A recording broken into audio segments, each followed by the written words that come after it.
welcome. It is 4 o'clock and I'm going to get started. We have a great panel today.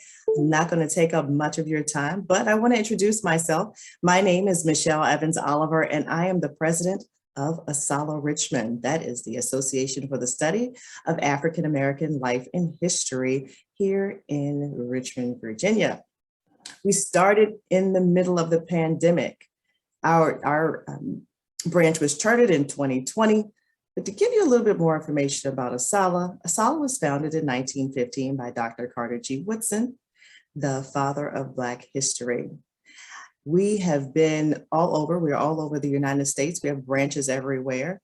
I see some of the people in our participant list, and I see some of our branch members there. We are excited today about this Sunday sit-in.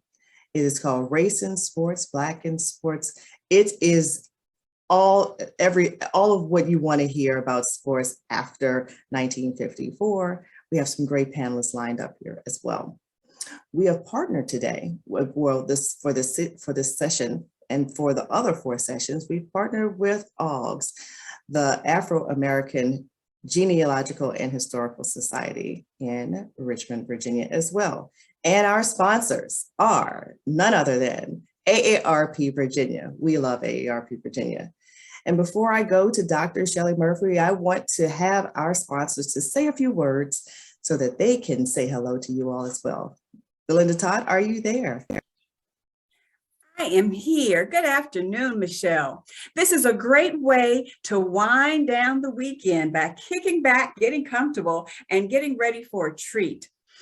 If you have been here the previous 3 weeks, you know how interesting and rich this material is. And if you haven't, well, you're in for a real treat. I am a community ambassador with AARP, the Richmond office, which is located here in downtown Richmond. And AARP volunteers come from all walks of life. We come from many different backgrounds, and everybody has something special to contribute.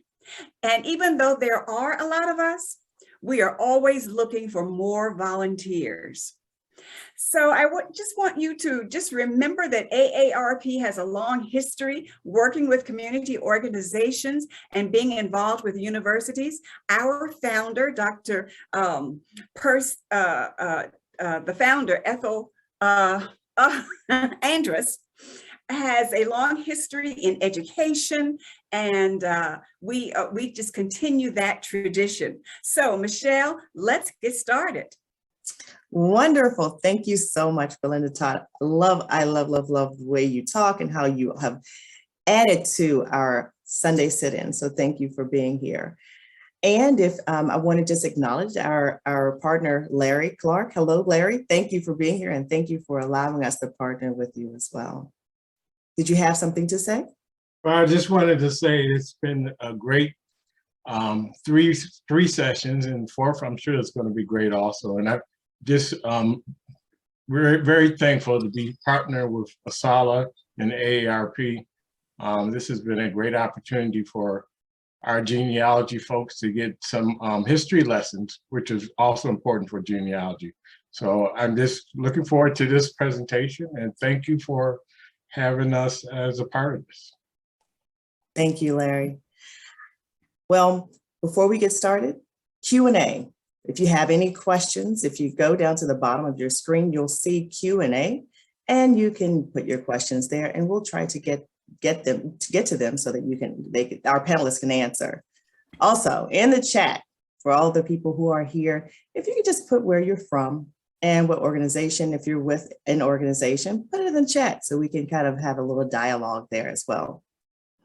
I am now going to turn this over. Oh, one other thing. We are live on Facebook. So for all those Facebook people out there, hello. And if you have any questions, please put the questions in your Facebook area, and we'll try to get to those questions as well. Without further ado, it's 4:05. Let's get this started. Dr. Murphy, are you there? I am here, and welcome to the session called The Massive Resistance, Passive Insistence, the desegregation of high school athletics in Central Virginia after Brown versus Board of Education. I currently serve as the chair of the board of the Albemarle Charlottesville Historical Society. Our relatively new executive director, Tom Chapman, has helped us to expand the society's mission. Our vision statement directs us to reimagine and reinvent the role of the Historical Society in the 21st century, to be strong, civic organization that embraces in all that we do the diversity of our community's history and the experience, and promotes a greater understanding of our past to enlighten the present and foster an inclusive history for future generations. In accord with our mission, we have begun this project called Race in Sports, the history of desegregation of high school athletics, 1954 to 1974. Our goal is to collect 50 to 60 interviews of those from our local communities who were young students at that time, many of whom were in the athletics who desegregated the first teams at Lane and Albemarle high schools, and some of who went on to the University of Virginia to play on teams there. We have found that we can't just limit this exploration to the high schools, and today we will touch on both high schools and college experiences at UVA. We are at an early stage on this project. We will show you a couple of examples of what we are learning, and then we'll talk in greater depth with both some of oral interview participants and the project leaders. We will leave some time for Q&A at the end and invite you to put your questions in the chat box. We will get to as many as we can.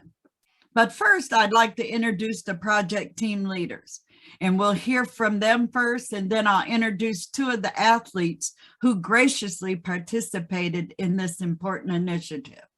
George Gillum, if you'll raise your hand there a little bit. George practiced law in Charlottesville for 30 years before returning to graduate school to earn a PhD in history.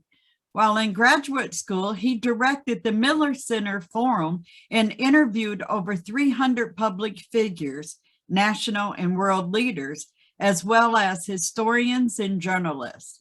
For the past 15 years, he has annually taught 2 courses in Virginia history at UVA.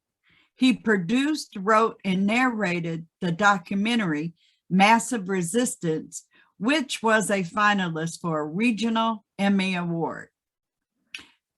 Phyllis Leffler, if you'll raise your hand, is retired historian from UVA, where she taught courses on public history and the history of the University of Virginia, including a community-based seminar called University of Virginia History, Race and Repair.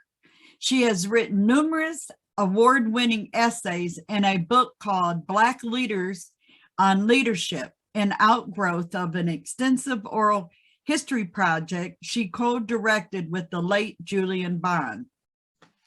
She has also been involved with the National Ron Brown Scholars Program that gives 4-year college scholarships to Black students, and wrote their 20-year history. And next, I'll introduce Annie Valentine. If you'll raise your hand. Annie's a recent graduate of UVA, a distinguished major in history, an avid student of how historical memory shifts our understanding of what we must know. She worked for the Naw Center, Civil War Center, for 2 years on its digital history projects, Black Virginians in Blue and UVA Unionist. And she worked as a research assistant to Dr. George Gillum. At UVA, she received the Kate Cabell Claiborne Cox Scholarship and a Harrison Undergraduate Research Award. So George, to start us off, can you tell us about the context of the times and what was going on in Virginia and nationally? Well, Shelley, thanks. Yes, in short words, there was a lot going on in the 50s and 60s. In the 1950s, race relations were moving slowly from strategies of confrontation to litigation. So in 1954, in the case of Brown v. Board of Education, the United States Supreme Court ruled that racially segregated schools were unconstitutional. Now that put Virginians into a box because Virginians had adopted a state constitution in 1902 that provided, quote, white and colored children shall not be taught in the same school. So in 1955, 1 year after the Brown decision, the Supreme Court told segregated school systems to desegregate the schools with, in the court's words, all deliberate speed. Virginia's leadership initially responded with a yawn and did nothing. The court renewed its demand that the schools desegregate. And after 2 years, some Charlottesville residents got frustrated and finally brought suit against the Charlottesville School Board, seeking admittance of Black children to all white schools. The Virginia General Assembly then sprung into action, enacting a package of laws providing that, among other things, any school that desegregates, whether voluntarily or pursuant to court order, is to be seized by the governor and closed. The policy of the state government was to massively resist compliance with the court orders. So more lawsuits were filed in Charlottesville. When the Black applicants for admission to previously all-white schools won the court cases, Virginia's leaders then dug their heels in. In the fall of 1958, just as Lane High School in the city of Charlottesville was preparing to admit several Black students, the state closed the high school, as well as the one elementary school. Finally, both the Virginia Supreme Court and the federal courts decided that the Virginia massive resistance laws were unconstitutional. Relations between the races moved from litigation to one of slow and grudging accommodation. In 1959, the parties reached a compromise. The schools agreed to ease Black students into the previously all-white student bodies, achieving full desegregation, but not until the fall of 1967. In the 1950s and early 1960s, Charlottesville had one high school for whites only and one high school for Blacks that took students from Charlottesville as well as the county of Albemarle. In Albemarle County, there were two high schools for white students, Albemarle High School and Scottsville High School, but nobody apparently foresaw the effect the football teams of the respective schools would have on desegregation. Charlottesville's Lane High School for white and Burley High for Black students both had championship football teams. The high school for white students had a 53-game streak during which they were undefeated. And Burley, the high school for Black students, had an entire season where they were not only undefeated and untied, they were not even scored upon. Complicating the sports scene was the presence of the University of Virginia, whose football team had a 28-game losing streak. At the same time, the Burley Bears were achieving football immortalities. To many, it seemed like the high school fans were more enthusiastic and involved than were the college partisans. Naturally, any tinkering with the populations of those high schools would upset a lot of people, alumni as well as immediate students. Neither whites nor Blacks wanted to mess with those football teams, but that is exactly what happened when the courts ordered Black students to exit Burley and enter one of the previously all-white schools in the fall of 1967. But the challenges were only just beginning.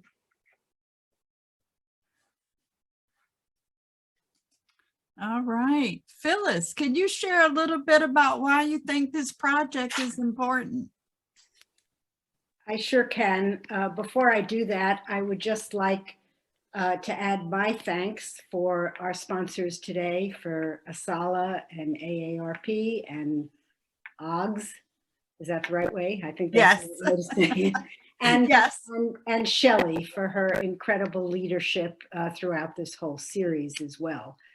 And it's just a pleasure to be part of the Albemarle Charlottesville Historical Society project. So let me speak as to why I think this project is as important as it is.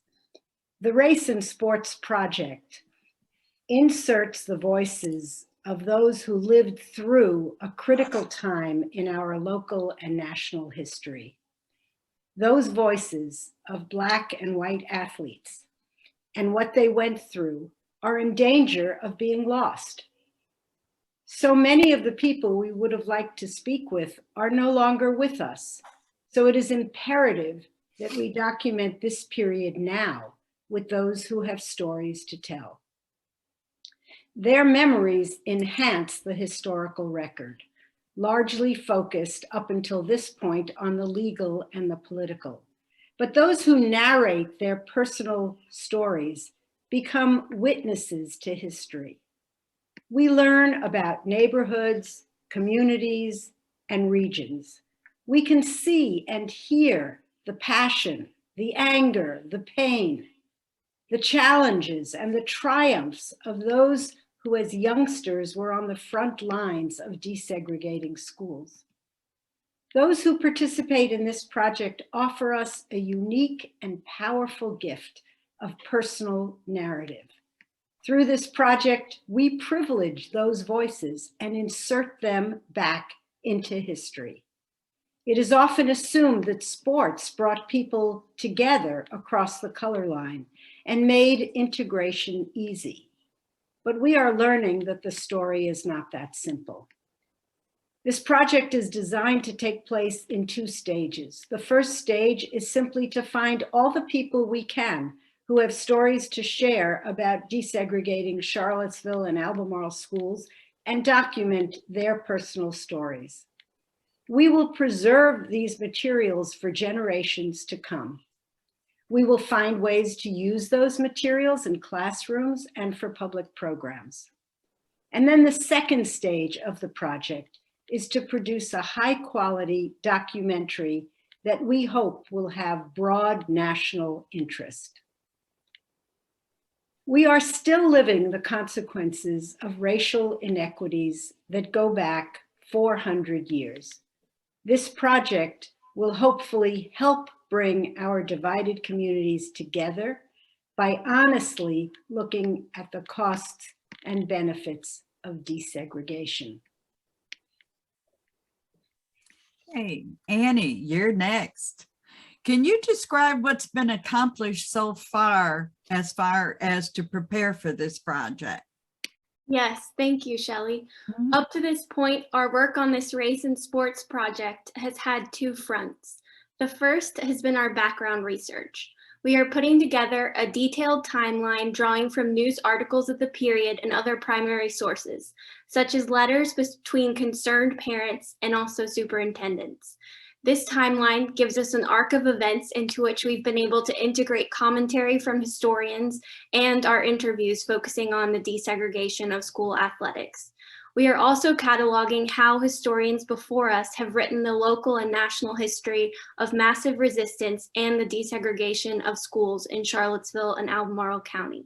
We want to know how people at the time and historians since then have grasped and characterized court decisions, school events, and policies relating to desegregation. As part of this process, we are gathering names and involvements of key actors during this period, like the NAACP, a biracial Charlottesville Citizens Council, groups of white citizens who circumvented the forced integrated school plan by putting their children in private schools, and most important for our purposes, students, parents, teachers, and coaches who were involved in athletics at the local high schools and UVA. These are the people that we are now interviewing. The interviews are the second front of our project. We are doing biographical research on the people we interview. We are studying yearbooks, newspaper articles, and even genealogy databases that can tell us when these individuals were born and where they have lived throughout their lives.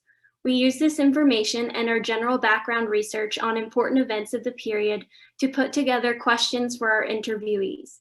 We structure these questions broadly and open-endedly to encourage our interviewees to tell us stories from their high school and college days that explain their frustration or satisfaction with different aspects of the school and athletics desegregation process. We will soon be putting both our background research and the interviews into a website as resources for historians, students, and anyone else interested in an in-depth study of school desegregation, particularly through the perspective of sports. Our background research gives us a precise and organized data-driven layout of events, such as when schools closed and when students were found fighting administrators in the hallways. Within the tidiness of this data, we place the personal stories revealed in our interviews. They are full of unresolved pain and questions. For example, in the 1971 Lane High School yearbook, several Black athletes on the basketball team made fists invoking the Black Power movement in the team picture. A Black woman we interviewed pointed out this picture and said, quote, "How did they feel, I wonder, being on the squad, being excellent athletes, but they felt it was necessary to do that. Why?" End quote. She was indicating that there was a story there, pain, something that we ought to try to understand. As you can see, it is finding and looking for these stories behind the portrayals of struggle, alienation, pride, strength, and sometimes moments of unity that leave us with many questions and can lead us to some of the most rewarding parts of our work. Daily, we have frequent opportunities to sit with the very complicated challenges of those decades and gain more insight into the problems we still face as a society today. This is what we hope to offer all of you and the rest of our community as we continue to share and develop this project. Thank you. And now for our project participants. We've got Kit Merritt. Kit in his high school years was known as the fastest man in the state. He played football and ran track at Lane High School from 1967 to 1970 and was one of 4 Black athletes who desegregated football at the University of Virginia in 1970. At UVA, he was on both the football and the track teams, and in 1972, he was named the ACC Track Athlete of the Year. A major in economics, he went on in the 1980s to earn his MBA from UVA's Darden School. He built his career in banking, but ultimately returned to his alma mater to become the administrator of the Department of History. And then after Kent, we'll introduce David Sloan. David is a Charlottesville native and has lived in the area for most of his life. He attended city public schools, including Lane High School from 1970 to 1973, and the University of Virginia, where he played lacrosse and football and received his BS in education in 1977. He spent 21 years in the restaurant business and 21 years in the real estate brokerage. So I'd like to ask a first question. We'd like to explore was sports the great equalizer that brought people together across the color line and provided opportunities for Black students as schools integrated? And did sports actually bring people together after the Brown versus Board of Education decision in 1954, as it is so commonly believed? Let us show you a couple of examples from our interviews with Kent and David, people who have been so important to the local Charlottesville community, both as athletes and in other capacities. I want to acknowledge here the work of our videographer and filmmaker, Lorenzo Dickinson. He is indispensable part of this project, but he could not be with us today. So first we're going to see Kent's video. And I'll give it to Tom.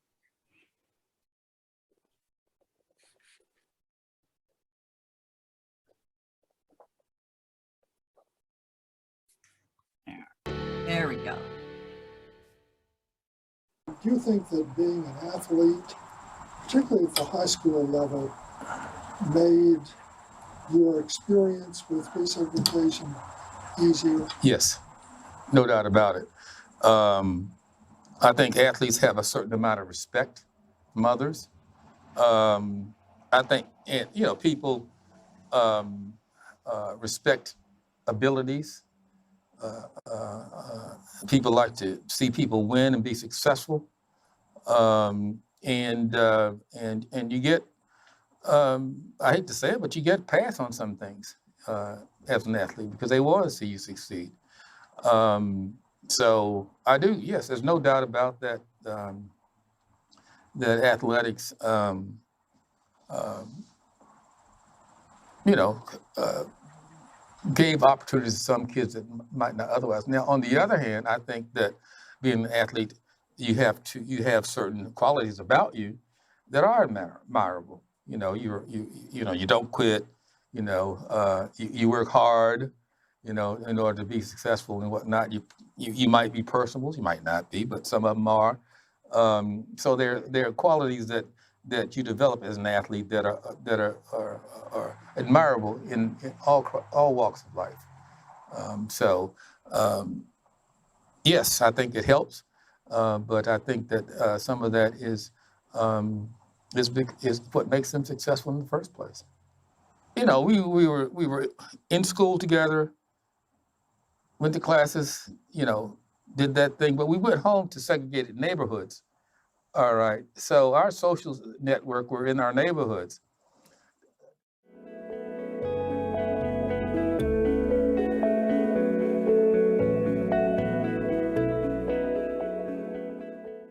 Sports, to me, was always the great equalizer. Without even thinking about it, you didn't think about it, you know.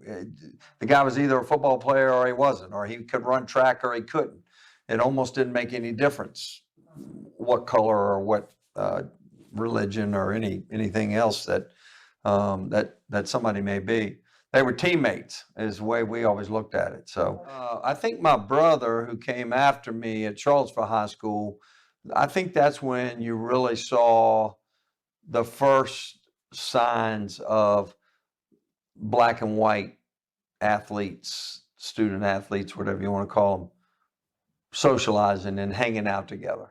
I don't recall that when I was at Lane. You know, we were teammates, we were cordial, we spoke to each other, we, you know, lived in that world with each other. But, well, I had a guy named Richard Shackelford, who became a really close friend of mine in junior high school. And do you know, he came to my house and spent the night with me on a regular basis, which was pretty, I gotta say, it was pretty big of my parents back in the time period, but it was just pretty big for Shaq to do that kind of thing.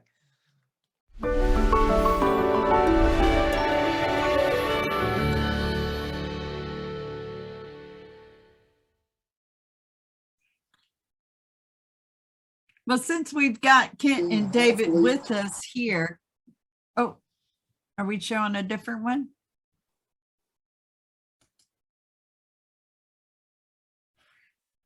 No, go ahead, Kelly. I just wanted to bring that up to show the question at the beginning that we missed. Sorry. All right, thanks. But since we've got Kent and David with us, let's just ask them, and I'll start with Kent first. If you'd like to add anything in terms of that basic question, whether sports did in fact help with school segregation. And Kent, you can unmute yourself and respond. And then David, you're welcome to respond after Kent. Okay, did you mean to say help with segregation or desegregation? Desegregation. Right. I think you said segregation, but anyway. I'm normal. Yeah. Sorry anyway, about that. Yes, it certainly did. I think that without a doubt that football in particular, obviously there were other sports that we participated in, but football in particular helped with that because Charlottesville was such a football town. I mean, all the teams in Charlottesville were winners, you know. We've had several undefeated seasons in both the city and the county schools. Like George had mentioned, we had a 53-game winning streak, which was the longest in the country, and everybody wants to see a winner. And definitely everybody wants to be a part of a winner. So I think that it was more important for the team to be successful than it was to harbor any ill wills because of race at that point in time. So that was the one, I think, real equalizer as far as bringing the races together.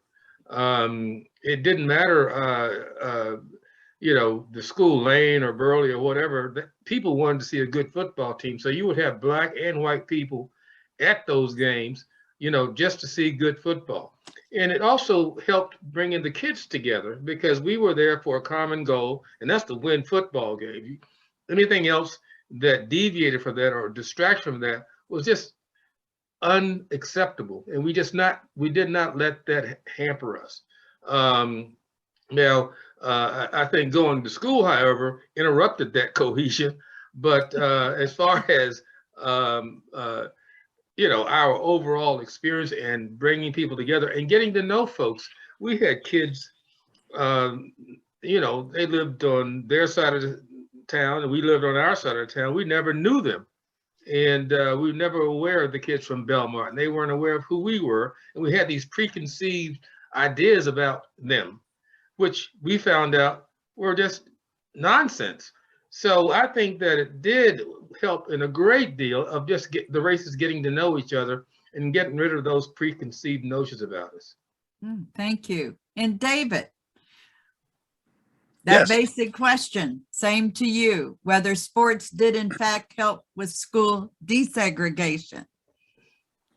Absolutely, without a doubt. I mean, I think Kent makes a great point, and I've given it a lot of thought since the last time he and I chatted, or we chatted on Zoom, about how we still lived, pretty separate lives from one another in our neighborhoods. And also just the fact that, we still at that point in time, I know critical race theory is a hot topic these days, and we certainly were taught a different type of history, in my opinion, than what we actually lived. So for me, sports were the great equalizer in terms of race. And like I had said previously, I didn't view these guys as black or white. They were teammates, and that for me, that was something that, I didn't even give it any thought back then. I mean, we were 14, 15, 16 years old. And it wasn't until just recently that it dawned on me, and recognizing Kent and Harrison Davis and John Rainey and Stanley Land recently at Scott Stadium was, just sort of mind-boggling to me that was 1970. And it was a year they first allowed women. I mean, there's so many topics these days, but sports, yes, sports definitely helped accelerate the interaction of black and white athletes. Okay, Phyllis or George or Annie, do you have any comments you want to add to this? Well, I do, actually, if I can jump in here first. Sure. A couple of things. One is, in the course of doing these interviews, we have heard from a number of other people who we don't have time to represent today, about how hard it was for people, for example, who had gone to Burley, to give up, which was the historically black high school, for those on the call who are not local to our region, but how painful it was to give up their neighborhood traditions and how much of a sense of community and family was actually lost in that process. So I know that in the past, David Sloan himself has talked about the kind of separateness that existed in Belmont as a neighborhood and other neighborhoods. We've certainly talked to other people who've talked about the 10th and Page neighborhood, for example, and how cohesive that neighborhood was. So that too was a part of desegregation, maybe not the sports piece, but part of the larger context. And I'd really be interested in hearing Kent and David's responses to that as well. George? one of the great things about this project is we get to hear some wonderful stories from some pretty good storytellers. And one that I heard from somebody who we have yet to formally interview and record was a Black man who, during the time that the high school teams were setting all kinds of records, particularly the unscored upon, very, very interesting. He said that he was sent by the judge, who was a Black man, the judge was a white man, but he sent a Black man that worked in the courthouse to go over to where the Black team played and reserve him a few seats right at the 50-yard line, because the judge, a fellow named George Coles, great athletic supporter, and he really wanted to go to see what the team was all about. So he had the man who worked at the court hold some seats for him. And then he and a few of his buddies showed up at the beginning of the football game to sit in these seats. And a Black usher came over and tapped him on the shoulder and smiled and said, "Judge, these seats are for Black people. The seats for white people are down in the end zone." And so the judge had to move. And he did so apparently with good humor and grace. But stories like that, make this to be fun sort of work. Sure, sure. Annie, did you have anything? And then I'll go to David and Kent. Well, I also appreciate what Phyllis said and am eager to hear from David and Kent how they thought about returning to their neighborhoods after being in integrated schools, and how they balance the relationships between their friendships in their neighborhoods and their friendships on their sports teams, perhaps, or with other students, and kind of how all of those relationships played out, where they felt grounded in community, and how they felt about going into those different places at that time. Okay, David, you want to take it from there? Well, I'll tell you, I was right on the cusp. I grew up in Belmont, which was a blue collar, predominantly white, working class part of Charlottesville. And my father was a police officer, so we were exposed to his stories, which oftentimes dealt with African Americans, just due to lots of reasons, which we all know, and are finally learning about. Only took 50 or 60 or 70 years. But, I'm probably going to be redundant here. I mean, I just think that my first exposure at an integrated level with Black people was in a tackle football game at Belmont Park, for example, and how these kids came over from the Ridge Street area to play us at Belmont Park. And it was a new world for all of us. I mean, it was just, there was a expectation, I think, on everybody's part at 10 years of age. You're really clueless about things, but you are able to process the fact that I am white and he is not. And it didn't make any difference. We had a great football game. It was rough and tumble, and it was like everything you want to be when you're a young kid and you're thinking about playing sports. And unbeknownst to any of us at that point in time, and I think those guys, if they were catch wind of this and they were to comment on it, they would probably feel the same way I did. That was that we all became football players at that point in time. And that's what we were focused on was beating each other, in an athletic contest, as simple as that sounds. Okay, Kent?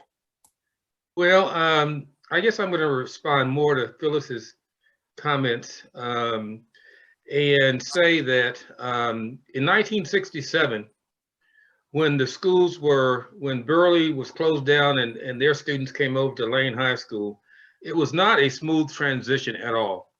And in retrospect, I mean, I couldn't see it at the time because I went to Venable in the 4th grade and was a part of that desegregation for a long period of time. However, most of the Black community did not.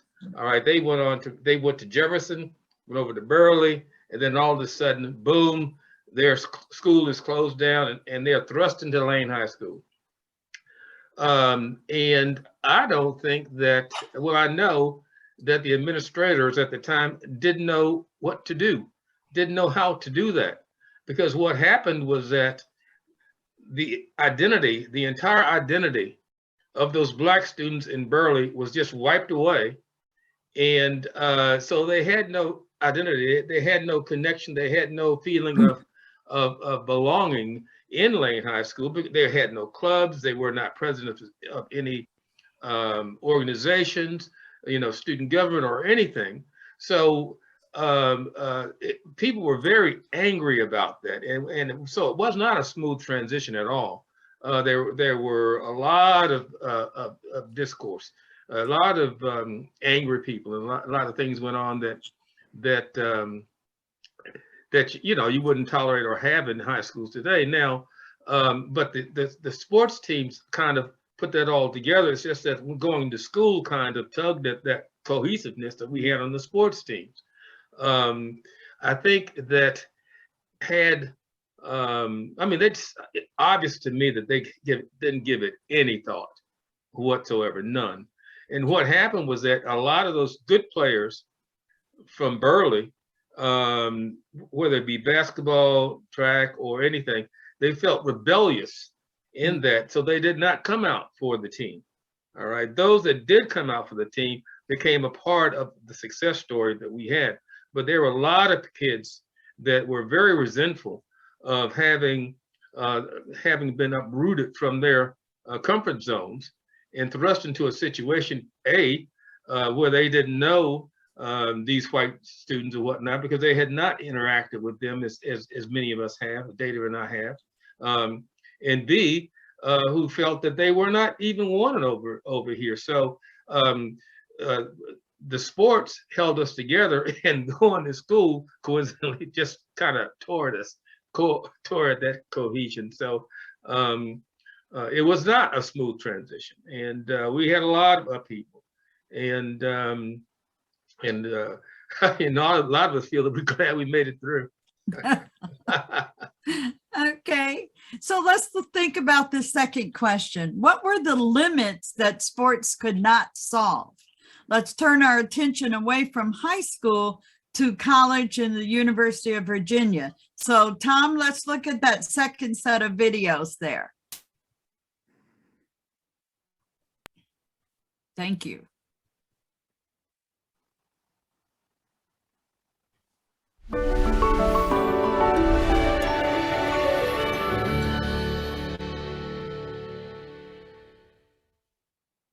We did not have a ton of Black guys on the team back then. I mean, Kent and those guys, those four guys were around when they were the only four Black guys still on the team as seniors, I think. I don't recall, maybe two or three others.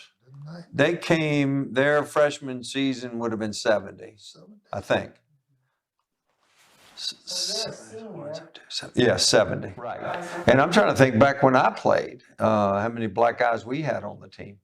And it was certainly no more than 8 to 10 out of a team of 80. So 10% or less. Hey, compare that to today. I think it was a separate but equal, to borrow an old term. I think that we were teammates, and we did our time just like with anybody else. You had your roommates, and that's who you hung out with most of the time.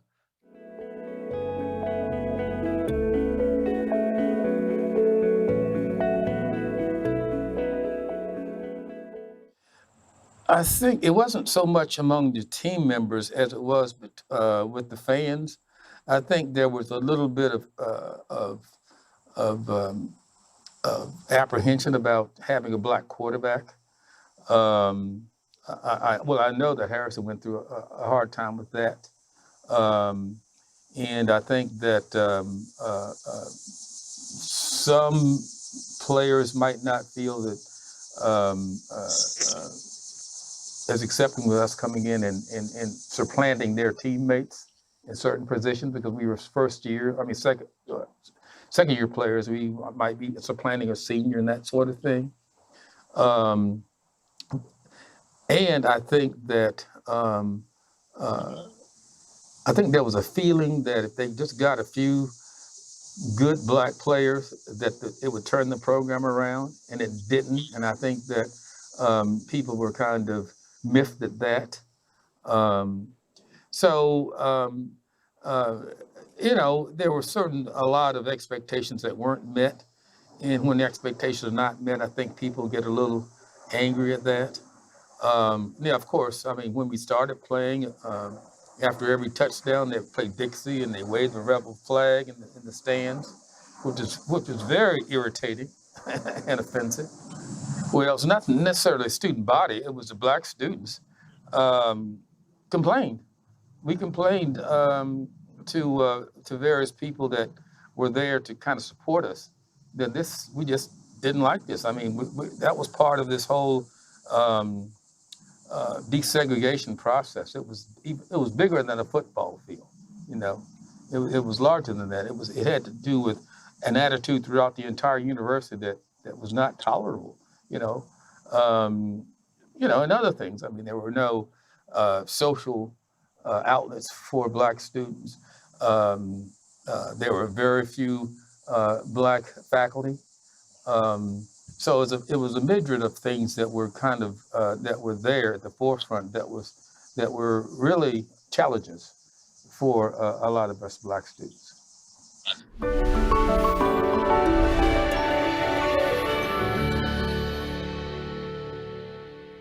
Phyllis or George, would you like to add anything to that, follow up?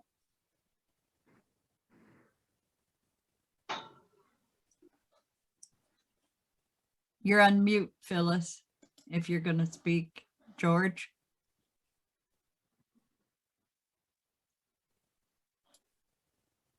I don't have George. anything. I don't have anything to really add to what David and Kent have described that they experienced. That's certainly what we're hearing from a lot of the people that we've talked to up to this point. Well, I'd like to say one thing, which is when you hear these stories and you realize that both Kent and David are talking basically about a period from 1970 to 77, the years that they were respectively in college. And you think that the Brown decision happens in 1954, and you think about the period of time that it took us in a place like Charlottesville to just even desegregate the high schools, and the difficulty that ensued from that, and really a lot of pain for a lot of people who didn't really feel accepted. We've had people on some of these interviews, just like Kent said, who said, we didn't participate in anything because we didn't really feel welcome. And it wasn't, just about sports. It was also about joining clubs in high school and feeling like there was anything for them. And that's with desegregation. That's supposedly, a step forward for us as a society. And then you get to the college level and the same thing is going on. So when Kent talks about how intolerable the situation was off the football field, that struggle is still going on. And so I think that really underscores how incredibly important this project is for us, to be able to collect these stories, to be able to understand a really fairly substantial swath of the racial history of our community post-Brown. And I suppose by extension to understand the ways in which some of this continues today. I also want to just share with our listeners that what you're getting out of this are little snippets of yet unedited tapes. So you're hearing in the background of the interview with Kent, which of course we're doing during a pandemic in his backyard. You're hearing the crickets and the birds chirping and all of that. maybe at the moment that's part of the charm of it. But, you know, eventually when we get to the documentary stage, we're going to have to clean a lot of that up. Appreciate it. Annie, did you have anything to add? Well, I would just love to hear more from Kent and from David, because it especially strikes me, and I know that the high school story was equally difficult, if not also more so, but Kent's comments strike me a lot, that it sounds like being on the football field in college at UVA was a challenge, even if he usually was able to get along with team members, and team members were supportive when they were on the field because they were really spotlighted in front of the whole community, and people playing Dixie and anybody upset in the crowds. So I just love to hear, it sounds like being an athlete may have actually been harder even than not being an athlete, as someone who is desegregating both UVA and the football team. So I would just love to hear about those experiences. Kent? Well, one thing about this, the whole desegregation of the football team, that was key to our being able to succeed here, was that I am from Charlottesville, so I had the community to fall back on. We did not have to spend our entire time on grounds. You know, the four of us were friends. We still are. We get together for a game every year, but the four of us were readily accepted in the community. I mean, there was so much excitement in the community, particularly the Black community, that we were there. So we were kind of welcomed with open arms. I mean, we could go to my parents' house and have dinner. We could go to First Baptist Church and go to church there. We would, I knew a lot of the kids still in high school, so we would go to their parties and that sort of thing. So, and then from a visual standpoint, you didn't really feel a separation between the university and the community per se. All right. So a lot of the challenges that, say, some of my other classmates had that we were not a part of our group, we did not experience that. So it made it easier in that respect. Now, it was a challenge athletically. It's particularly football because, like I was saying in the piece, I mean, I think people had these expectations of us that were pretty unrealistic when you think about it. I mean, you're talking about a football team. That means you've got 11 people on each side of the ball that have to work together in order to be successful. You can't just rely on one person. But I think that some people have that idea in their minds that just one person or two people or whatever are these superhumans, and we're going to be able to thrust the program out of its doldrums. And that just didn't happen. I think people are upset at that. As a matter of fact, I had never been booed before. That was a weird feeling. Well, we just played Virginia Tech. Unfortunately, we weren't successful in the game yesterday. But against Virginia Tech, and this is a story that's been told before, but Harrison had a bad game, and he had 2 interceptions, and the crowd booed him, and that was a very disappointing and unfortunate. I mean, we had never been booed before. We didn't know how to take that and whatnot. So, in conjunction with the rebel flag, the Dixie, and all that sort of thing, it became a real challenge to try to forget that and continue to concentrate on what you're there for, which is to play football. And so we did the best that we could under those circumstances, not realizing how much pressure that we didn't even know about existed on us at the time. Okay. David? Well, again, I think listening to Kent, I mean, from his perspective, it was something that Kent, it was a long time ago. So I certainly don't remember Black and white teammates having conversations with each other about the things that you guys were experiencing. It kind of goes back to the whole idea of separate but equal, and that conversation that we tended to congregate with other white football players as opposed to a lot of the integration of the black and white teammates. It was sort of, and looking back at it, I mean, really honestly, you have 80 to 100 guys on a team. You're not going to be friends with every one of them. So, but I think I'm almost feeling guilty that I didn't ask you, when I was a freshman and you were a senior, what's it like being here at UVA? Because I was a white guy. That was my perspective. It was a all male white university until 1970. And so I was right there. Plus I was from Charlottesville. So if I wanted to go home on Sunday afternoon and have a good home cooked meal and do some laundry, that was always available to me. So when you are from out of town, or if you're from out of state or whatever, that wasn't part of what you could do. And so I'm always enlightened when I hear you speak, Kent Merritt, because you're a smart guy and you have a lot of experiences to help someone like me understand how oblivious most of us were to what was going on in that day and time. And I can only thank you for waking me up, helping wake me up anyway. I don't want you to interpret that as woke, okay? Because I'm not sure where woke fits. I don't know where woke fits into the world anymore. But if woke means that we're all finally realizing we all bleed red and we're all brothers in this journey called life, then I'm woke. So anyway, yeah, Okay. I'm Can I say thankful one thing? I'm thankful for that experience. Let me say one thing Sure. about between David and I. I'm 4 years older than David.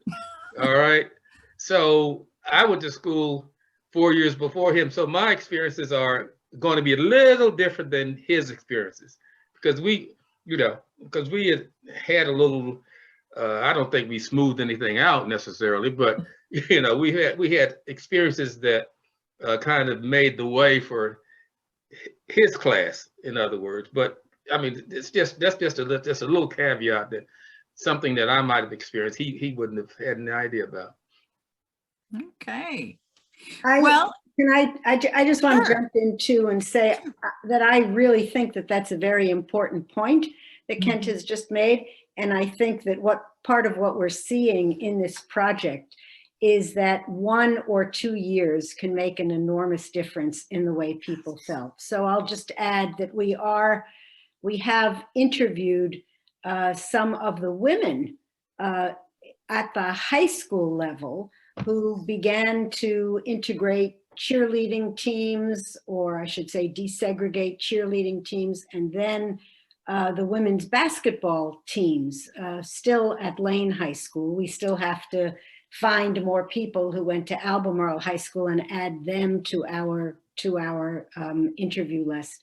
But the difference, between 1968 or 1969 and 1972 was huge.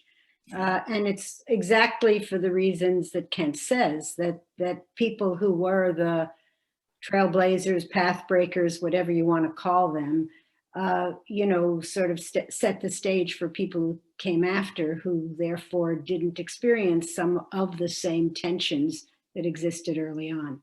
So if David Sloan was not woke in those years, maybe he should get a pass on that. We'll give him a little pass, right? So, what's interesting and what I'm looking forward to when this project, is done, is based on a comment that Kent said, that after football, you went home and you were in different areas per se. So that will be interesting to see how that comes out from the different interviews that you're collecting. Everybody was the team on the field, but then you broke and went home, and Kent, you brought that out. And so that'll be interesting to see how others and how that comes together. So Michelle, we're open for some questions at this time. If you see any in the Q&A in the chat box. You are muted, dear. There we go. Can you hear me now? That's going to be the theme for 2020 and 2021. You're muted.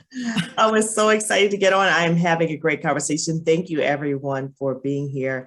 I learned so much. I am enjoying the conversation between Kent and David. It is so genuine. I put that in the chat as well. Dr. Gilliam, Phyllis, everyone, thank you. And thank you for your commentary. It is greatly appreciated to get all perspectives and not just from one. So with that being said, we have a few comments. One from two from Edwin Henderson.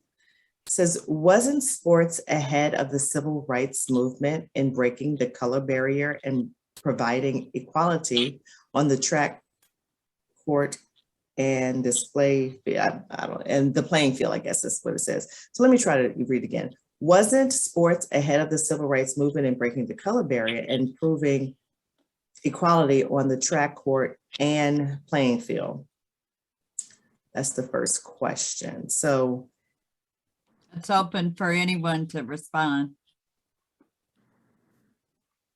Phyllis or Kent or David.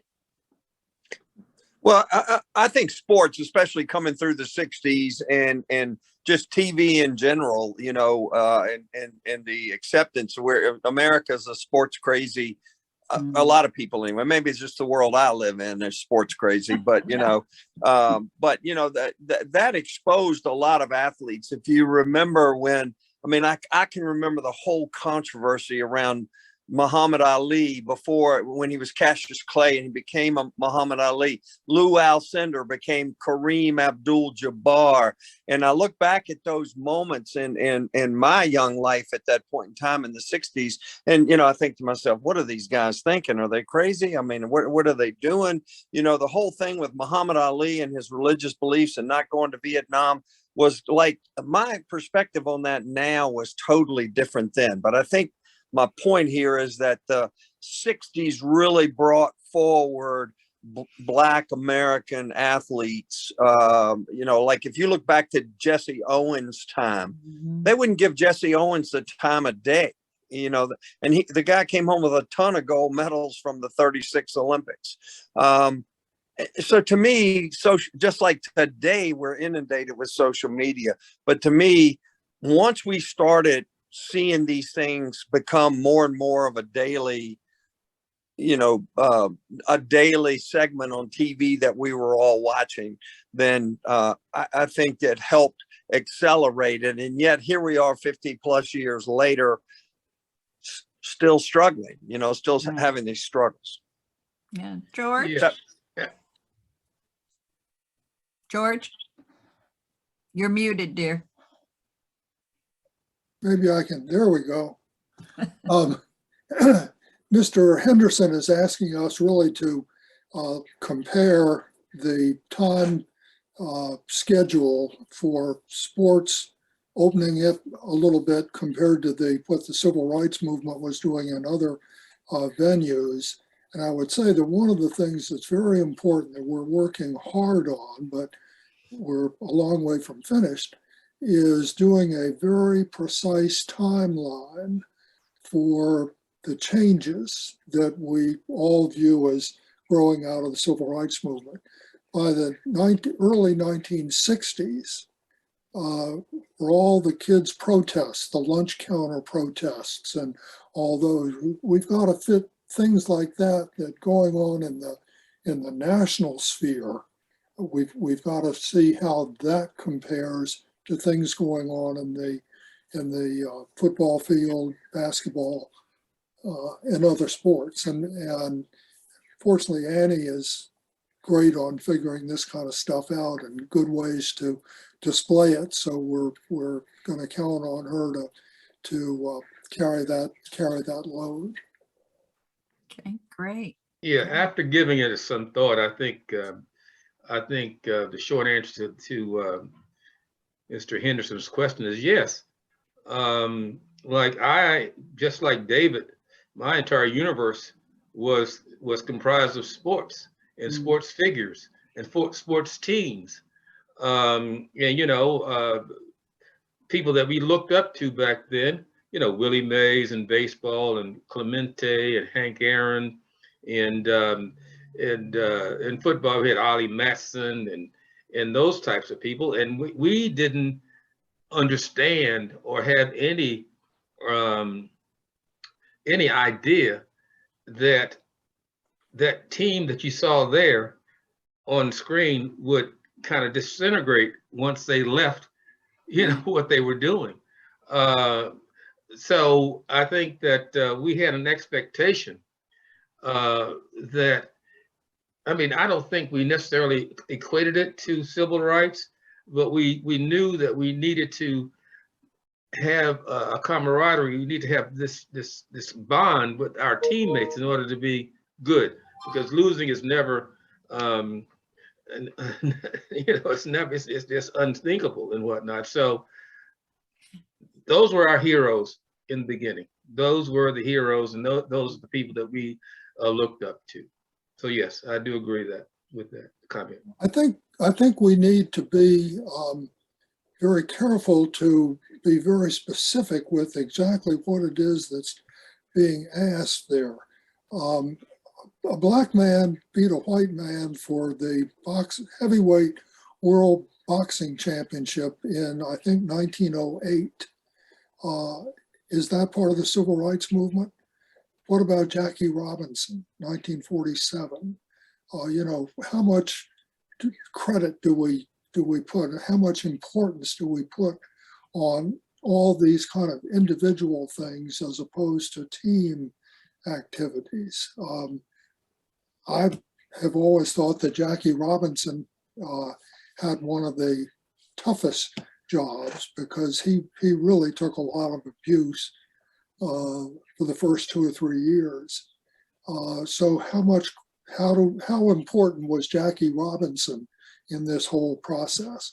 Those are the types of things that I think are interesting, and I hope we get into them. Yeah. Yes, those are. I think that, leading up from 1906 to the civil rights movement, all are important, and it all shows and culminates now and even in the civil rights movement. So that there is another question from Edwin Henderson, and he says, my grandfather, for whom I am named for, established the first athletic association in 1906 when everything was segregated. Was there a parallel of sports leagues before desegregation in Virginia? That's going to be George. Well, those are the types of questions that are legitimate. They're good questions, sure. And I don't want to stick my neck out and answer that, but I hope in a year or so I'll be able to. Yeah.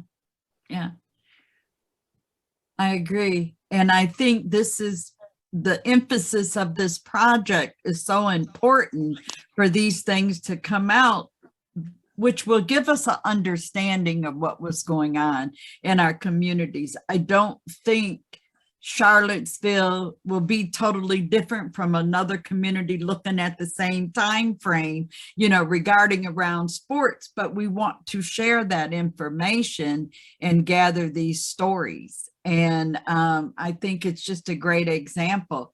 Did you see any other questions, Michelle? I see 2 more. Okay.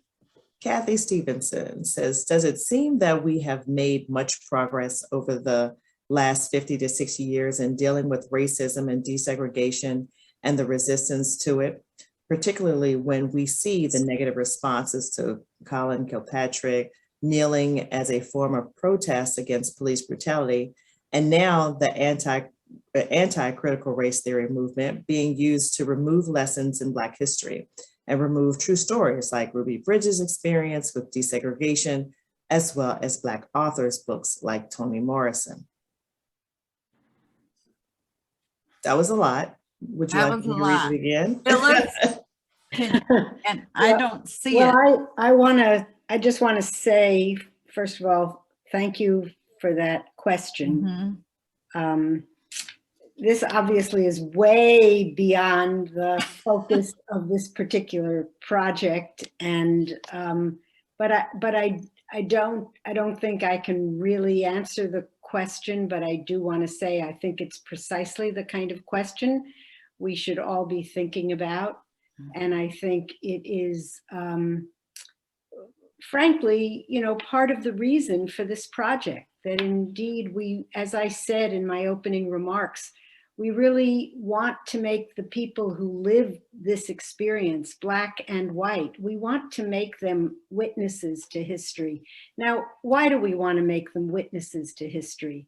It's really because as we all are able to hear these stories and reflect on them and understand the way in which race played out, the way in which people had fundamentally different senses of their experience. Yes, indeed, they came together and there were some really positive steps. But, when our participants say at the end of the day, they went home to segregated neighborhoods, when David says, it was separate but equal, when Kent says, well, it really wasn't so equal at UVA in those early years, and there were a lot of other things that are going on. I mean, I think these are the things that we hope through the Albemarle Charlottesville Historical Society project, that it'll make people think more deeply about these issues, will make them think more deeply about what the legacies are of those times and what we are still living with. So, the question is very broad and very important, and no doubt very complex. And so I don't know that I'm giving a satisfactory answer, but I want to bring it back to why we think our project, perhaps helps to sort of to develop a more common understanding of American life. Sure. I think that is about it, or is that about it there, Michelle? There's a question from the Viola. Yes. Did you talk a little about the dynamics in an integrated sports/team atmosphere versus the dynamics in an integrated classroom for Black athletes? A great question. Who's going to take that one? I George? can speak about it for a minute from a general perspective. We've had a lot of interviewees who talk about how it's very different to have an entire school mobilized behind you when you're working on behalf of the school, meaning acting as an athlete on a sports team, versus being your individual self in a classroom and possibly even a competitive atmosphere with other students who aren't necessarily supporting you. We had one interviewee say, the minute you step off the sports team, you're just you again. But when you're on the sports field, you have all the crowds and all of your teammates rallying behind you, but you kind of disappear when you step off the field, except in your Black community within your school. So we had a lot of students at Lane High School, particularly after the period that Kent was talking about, that Burley closed, and there was a lot of so many challenges, especially for Black students at that time at Lane. We had one interviewee say that it really made a difference that community, that Black community, came together and they rallied behind one another and they supported one another off the sports field. But other than that community support, they really didn't have any support from teachers and from white students and from the administration. Okay, great. Well, one thing I want to say before you close out, Michelle, is in order to continue to collect these important perspectives and add to the historical narrative and make sure that the lived history of individuals is preserved, we're going to need support for this project. You can help us by donating to the Albemarle Charlottesville Historical Society.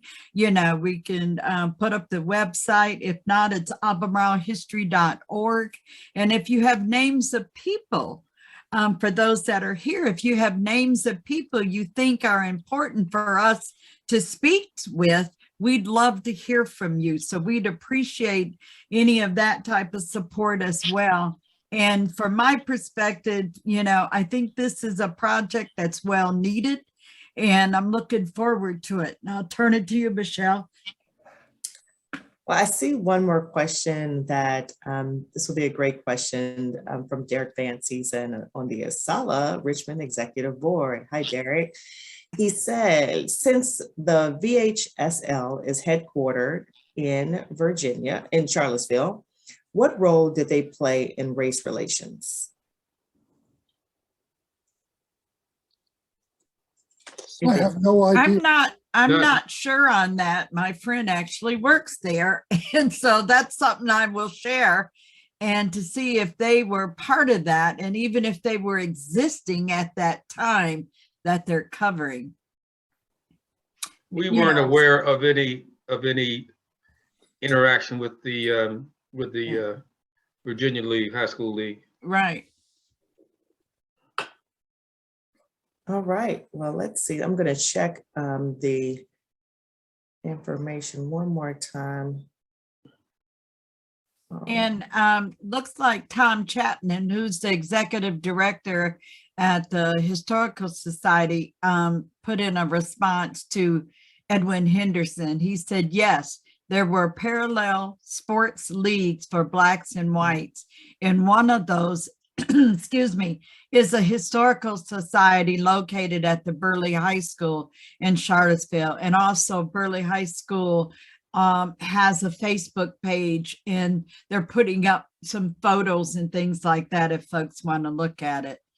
And Renata Yarborough Sanders, who is a UVA grad, she said, if you haven't reached out to Clevester Logan, former administrator, I'd highly suggest it. You can get his contact info from me. He is 95 years old, and I have her information to make that connection. Thank you. All right, well,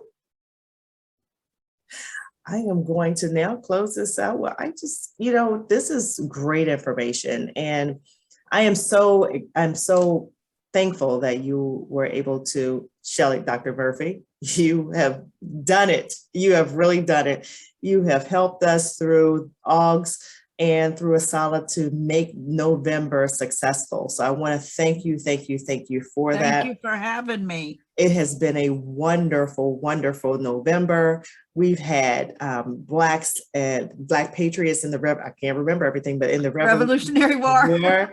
We've had, the second one was the third one was the International African American Museum. And what was the second one? Freedmen Bureau. How can I forget the Freedmen Bureau? Freedmen Bureau, it was fantastic. Now, for all of you all who are on this, on Facebook and today on the Zoom, if you would like to go back to see any of our fabulous Sunday sit-ins, you can go back to our ASALA Facebook page or AARP Virginia, as they are our sponsors. We love AARP Virginia. Again, if I haven't said it before, thank you for our sponsorship. We have a few more things going on, and I would like to talk about them. December 13th at 7 o'clock. That is on a Monday. So if you don't have anything going on Monday, December 13th, please join us for History in Our Homes. ASALA Richmond has partnered with AUGS, which is the Historical and Genealogical Society, Afro-American in Richmond, Virginia.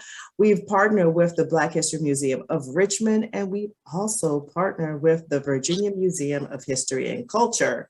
And we're going to have a virtual program that will help participants identify the history and important stories that can often be found in their own attics, basements, and trunks. The panelists will discuss how to preserve and care for these treasures, as well as the process that museums use to collect objects and family papers in order to safeguard them for future generations. So what we're not going to do is have our Generation Xers and Millennials throw out our things. We're going to save them. So join us on December the 13th as we will talk about that. And save the date, December 28th. We are now in we have a verbal agreement, but Asala next year will talk about Blacks in health and wellness. And so we have something special coming up for December 28th. I can't talk about it because we're still in the the contract stage yet, but it's going to be fabulous. And I want you all to save that date. So with that, I want to thank each and every one of you all for coming here today. It's been a fabulous. Kent, Merritt, and David Sloan, you're the winners here. I appreciate you being here today. I loved hearing your